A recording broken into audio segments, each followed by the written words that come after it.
We'll turn on the lights if we can cue up that DVD. Some of the stuff I talked about, I have some visuals. I got some slideshows and some footage. So we'll play some of that. And then I'm going to do a little DJ demonstration.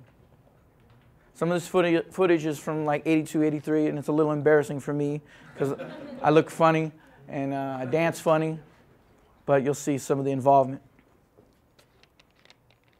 This was the dance crew that I was telling you about earlier called City Break Force, one of the first breakdancing crews. We actually got paid to perform, like I said, for Wayne Newton, shows on the Strip, Thomas and Mack halftime shows. And this was like a little video we put together to like sell the show, even weddings, banquets, whatever would book us. Breakdancing was popular and people wanted to have that as entertainment. Is that you? That's me. Yeah, all the footage you'll see is just edits of me. Can you still do that? Yeah, well, on a good night with a few drinks, I'll start doing that. This was the news, came out to the park that I was telling you about earlier where everybody would congregate and break dance. That's me. And you can see that was 1983, just so we document the year. That's me doing some footwork, breakdancing. This was one of the nightclubs. When our crews wanted to make extra money, a lot of the nightclubs in town, this was called the Brewery. It's not around no more. Very early 80s, popular club. But they'd have dance contests on Sunday night. I was still going to high school. They wouldn't start the dance contest till 2 or 3 in the morning. And by the time they announced the winners, it was about 5:30 in the morning. And then I'd have to be at school at 7. So I would rush home, get ready, and go to school. Probably sleep first and second period. But my parents didn't mind me doing this. Number one, I was making the money. Number two, I continued to go to school. A lot of these kids would stay out late and then they end up not going to school. And I would get mad at them because I was like really into school. And one of my friends dropped out because of that. But so this is just me doing some like West Coast style popping, and there's some footage of me doing some East Coast breaking as well. That was the hairstyle back then. This is the club called That's Entertainment. This was the first big teen club in town, just like the Roxy in New York or the Radiotron in LA. All the breakdancers would come out, all the crews would come out, get in a circle. This footage, I mean, we didn't have the technology like we do now. The footage is from old VHS tapes. So it looks like crap. I was nice and skinny back then.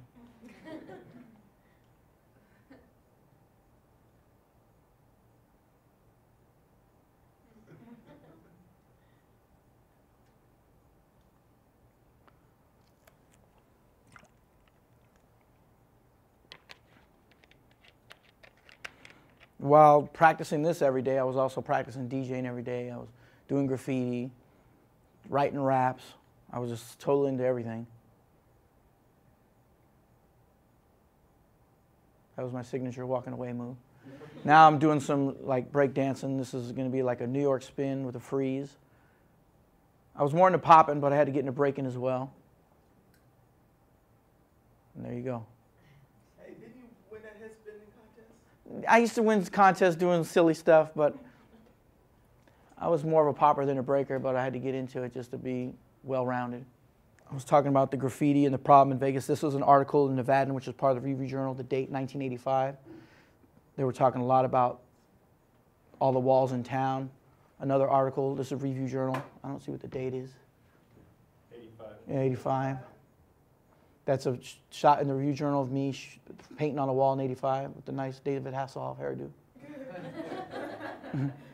These are all articles in that 2-year time frame that became a real big problem. Las Vegas Sun, you see that? These are the sketches that I would do, tape them to the wall, and use them as reference when I started painting. And little characters that I did. A lot of times we'd paint late at night, and we'd try to go back the next day to take pictures of it, but the crews would come out and see it, and they'd whitewash them right away. So I didn't get good pictures of all the pieces that we'd done. Where were you doing this? There was buildings all around town. They're not even here no more. All over town. Wherever there was a big wall, a vacant building, we would do it. Like these pieces are like 10 feet tall. That was my crew. That was a real big piece by the That's Entertainment Teen Club called that was the Bomb Squad. That was a real big piece, visual to everybody. Here's one of the articles that mention us.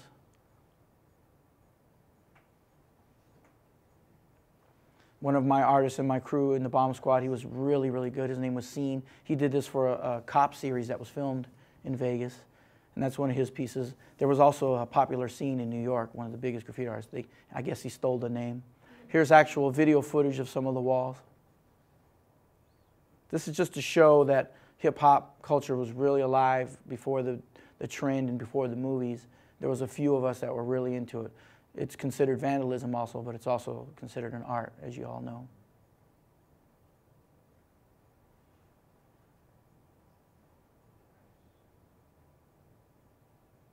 This is all around Vegas.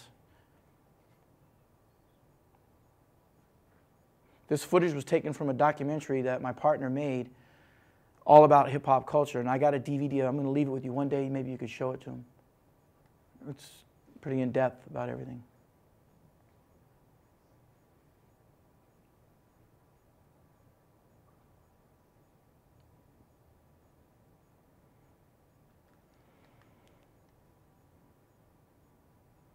This is the bomb squad crew. We just finished. Is that Frankie? Yep, that was Frankie. One of the pieces that we just finished by the train tracks. And just hanging out. That's all we do is walk around the boom box, spray paint, hang out, cause trouble. But good trouble.